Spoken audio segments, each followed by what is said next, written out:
लालू यादव के जो छोटे साले अभी बोले हैं 20 सालों के बाद, तो उसके बारे में भी कहा जा रहा है कि आप लोग ही दबाव डाल के बुलवा रहे हैं उनसे। नहीं, हम लोग काहे किसी पर दबाव डालेंगे। माननीय मुख्यमंत्री जी का एक ही काम है, हाशिया पर रहने वाले लोगों को मुख्य धारा में लाना। ये सब जो है सो फालतू वाला काम तो करते ही नहीं है। ये बताएं कि 2025 में बिहार का मुख्यमंत्री कौन होगा? हर 20-25 क्या कहना है, आजीवन मुख्यमंत्री रहेंगे जब तक माननीय नीतीश जी रहेंगे, क्योंकि जनता चाहता है, महिला चाहती है।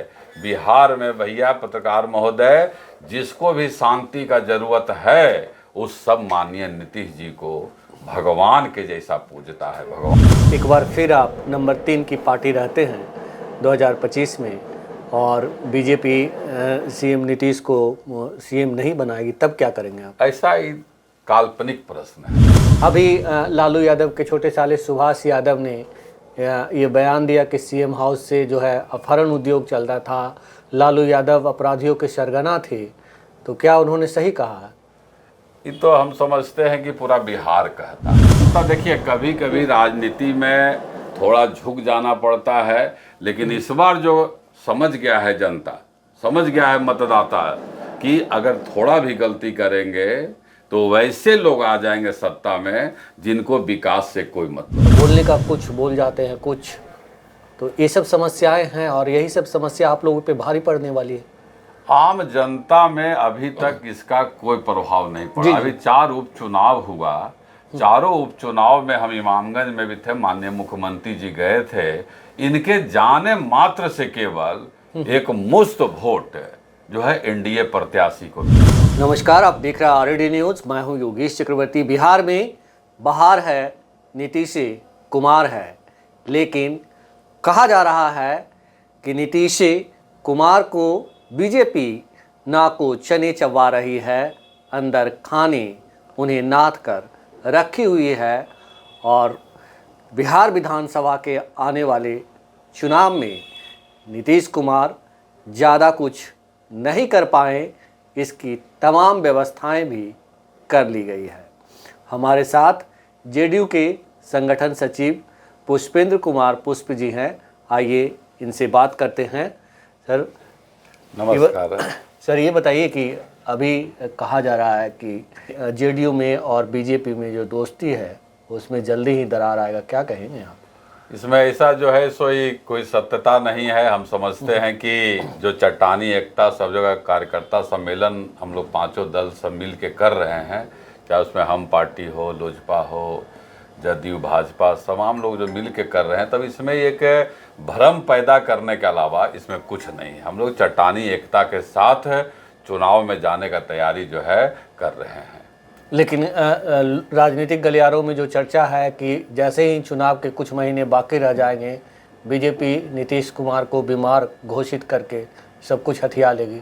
जो माननीय मुख्यमंत्री नीतीश जी के पास वोट का समीकरण है, हम समझते हैं कि कोई भी दल इनको हल्का में लेने का प्रयास नहीं करेगा। चाहे वो, चूँकि हमारे मुख्यमंत्री जी A to Z का राजनीति करते हैं, जिसमें महिला, अति पिछड़ा, महादलित तमाम लोग हैं, तो कोई भी दल ऐसा नहीं चाहेगा या कि माननीय मुख्यमंत्री जी को कमजोर करके सत्ता में आ जाएं। यह समीकरण कम से कम बिहार में चलने वाला नहीं। कोई भी दल मतलब राष्ट्रीय जनता दल? नहीं, जिस दल का नाम मतलब ये भी आप लोग राष्ट्रीय जनता दल की तरफ भी देख रहे हैं कि उधर भी काहे देखेंगे भाई, काहे देखेंगे? हम लोग, हमारे नेता तो बार बार चर्चा करें 2005 के पहले क्या था, तो संदेश तो दे ही रहे हैं कि हम लोग जहाँ हैं वहीं रहेंगे। माननीय मुख्यमंत्री जी बराबर मंच पर कह रहे हैं कि जहाँ हम अभी हैं वहीं रहेंगे। तो लेकिन वो पलटी भी तो मार देते हैं, उनकी बातों को भरोसा कौन करेगा? उनके बातों का भरोसा जो है गांव का एक एक महिला करती है, गांव का एक एक महादलित करता है। जो विकास मित्र और टोला सेवक, जिस दलित परिवार के पॉकेट में पैसा नहीं रहता था, एक एक घर में जो नौकरी देने का काम किए विकास मित्र को, टोला सेवक को, उससे आप समझिए, आंगनवाड़ी से, सेविका से, आशा ममता से आप पूछ के देखिए कि नीतीश जी क्या है। तो ये महादलित के पास पैसे नहीं होते थे, आज उसके पास पैसे हैं, वो पैसे नौकरी से आ रहे हैं या शराब के अवैध कारोबार से? नहीं भाई, रोजगार से, विकास मित्र, टोला सेवक, तालमी मरकज, ये सब कोई नाम सुना था? और विकास जो एक शब्द है, उस शब्द को लाने वाले माननीय मुख्यमंत्री जी हैं। एक बात और आपको विकास की बात आप कर रहे हैं और मैंने कहा शराब की होम डिलीवरी हो रही कि नहीं? देखिए, उसमें बालू का अवैध कारोबार हो रहा है कि नहीं? उसमें हम जो ये बताना आपको चाह रहे हैं कि जो विकास हुआ है उसको तराजू पर तौलिए, एक तरफ विकास, एक तरफ कुछ कमी, तो आपको विकास का पलड़ा इतना भारी नजर आवेगा। आज हम गया से पटना मात्र 1 घंटा 30 मिनट में पहुंच गए। चाहे वो रोगी हो, व्यवसायी हो, पढ़ने वाला विद्यार्थी हो, जो सुविधा उसको मिल रहा है स्टूडेंट क्रेडिट कार्ड योजना से, जो हम लोग ग्रामीण क्षेत्र में रहते हैं पत्रकार महोदय, हम लोग देख रहे हैं जो बच्चा या जो गार्जियन नहीं समझता था कि हम भी पॉलिटेक्निक कर सकते हैं, हम भी टेक्निकल एजुकेशन ले सकते हैं, आज उसके घर में भी बेटियां बेटा लोग तकनीकी शिक्षा लेके अपने राज्य का नाम, अपने माँ पिता का नाम आगे रोशन कर रहा है। तो तकनीकी शिक्षा जो स्टूडेंट क्रेडिट कार्ड है वो तो कई बार जानलेवा भी साबित होता है कि लोग जैसे ही पढ़ के निकलते हैं, जिन्हें नौकरी नहीं मिलती है, उनसे पैसा बैंक वसूलने लगता है। इसमें हमारा यही कहना है कि आप किसी गिलास को आधा गिलास पानी कह रहे हैं कि आधा खाली गिलास या आधा भरा गिलास। जो विकास, एक चीज़ और हम बताते हैं, देखिए काम जो भी बनेगा, मुख्यमंत्री आप ही बन जाएगा, पत्रकार जी आप ही काम करिएगा, लेकिन सोच बदलने वाला काम जो है ना, सब कोई नहीं कर सकता है। माननीय मुख्यमंत्री जी ने सोच बदलने का काम किया। माननीय मुख्यमंत्री जी ने बहुत अच्छा काम किया है, बिहार में विकास दिखता है, इस बात को मैं भी मानता हूँ। लेकिन जो बिहार की मौजूदा स्थिति है और जो सीएम नीतीश की स्थिति है, उसे लेकर सवाल तो खड़े हो रहे हैं ना। कहा जा रहा है कि सीएम नीतीश अब पूरी तरह स्वस्थ नहीं है, अस्वस्थ हैं और बोलने का कुछ बोल जाते हैं कुछ। तो ये सब समस्याएं हैं और यही सब समस्या आप लोगों पे भारी पड़ने वाली है। आम जनता में अभी तक इसका कोई प्रभाव नहीं पड़ा। अभी 4 उपचुनाव हुआ, चारों उपचुनाव में हम इमामगंज में भी थे, माननीय मुख्यमंत्री जी गए थे, इनके जाने मात्र से केवल एक मुश्त वोट जो है एनडीए प्रत्याशी को मिल गया। ये बताएं सर कि जिस तरह से आप सीएम नीतीश जी को लेकर दावा कर रहे हैं, अभी सब कुछ ठीक होने की बात कह रहे हैं कि हम लोग पांचों दल एक साथ हैं, एकजुट हैं। अभी प्रधानमंत्री नरेंद्र मोदी 24 को आने वाले हैं बिहार के भागलपुर में।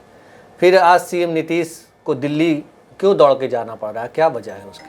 तो देखिए, दिल्ली तो भाई भारत का राजधानी है। बिहार के विकास के लिए चाहे आर्थिक सहयोग चाहिए, चाहे जो है सो विभिन्न मंत्रियों से मिलकर बिहार का मुद्दा उठाना हो, तो उस हालत में तो बिहार के विकास के लिए जाना ही पड़ेगा। इसमें दौड़ने वाला शब्द उचित नहीं है। दौड़ने वाला शब्द उचित इसलिए है कि कहा जा रहा है कि आप लोग में आपसी तालमेल नहीं है और सीएम नीतीश इस बात की गारंटी ले लेना चाहते हैं कि हम जो है सीट शेयरिंग में हमारी सीट ज़्यादा होगी और जो भी समस्याएं हैं उसका निदान कर लेना चाहते हैं कि हमारे नेतृत्व में ही चुनाव हो विधानसभा का।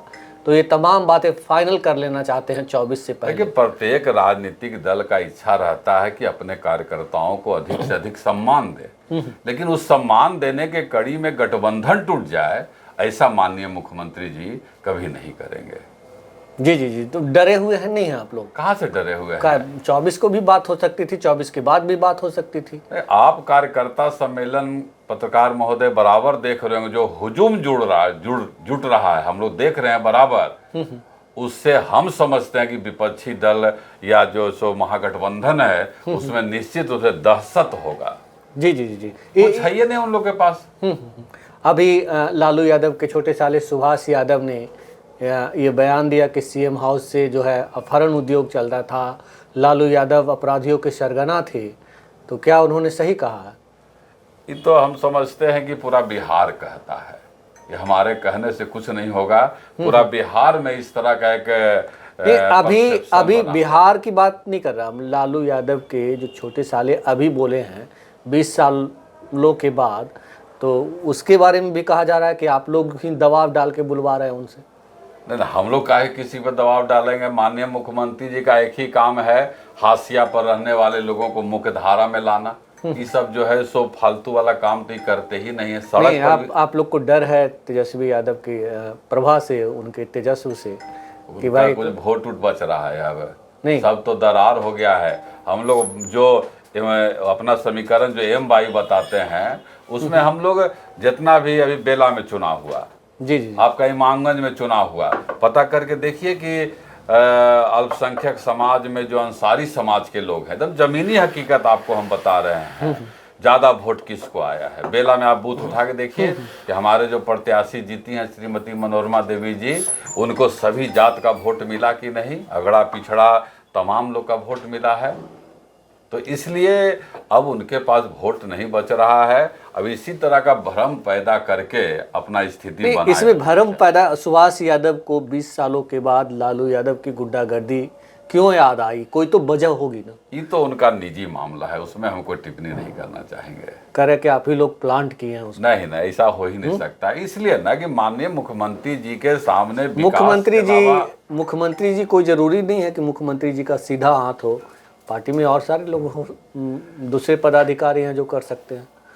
ऐसा इसमें कुछ सत्यता नहीं है, तो इस पर हम कोई विशेष टिप्पणी नहीं कर सकते हैं। और हमको नहीं लगता है कि मुख्यमंत्री जी या हमारा पार्टी ये बताएं कि 2000 ऐसा करने का। जी, ये बताएं कि 2025 में बिहार का मुख्यमंत्री कौन होगा? हर 20-25 क्या कहना है, आजीवन मुख्यमंत्री रहेंगे जब तक माननीय नीतीश जी रहेंगे, क्योंकि जनता चाहता है, महिला चाहती है बिहार में। भैया पत्रकार महोदय, जिसको भी शांति का जरूरत है उस सब माननीय नीतीश जी को भगवान के जैसा पूजता है, भगवान के जैसा। वो दिन लोग नहीं भूला है कि बेटा निकल जाता था घर से तब बेर डूबे के पहले ही लोग को फिक्र हो जाता था।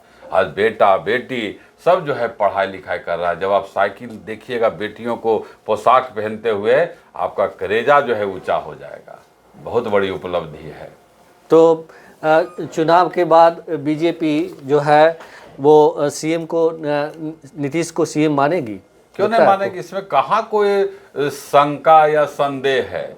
जहां भी कार्यकर्ता सम्मेलन हो रहा है, कार्यकर्ताओं में चट्टानी एकता है। वो तो ठीक है, लेकिन आपको पता है ना, महाराष्ट्र, बिहार है, चाणक्य का भूमि है, कौटिल्य का भूमि है, यहाँ वो सब नहीं होगा। भाई वही होगा। आपके जो प्रतिद्वंदी हैं वो भी तो बिहार के ही हैं ना।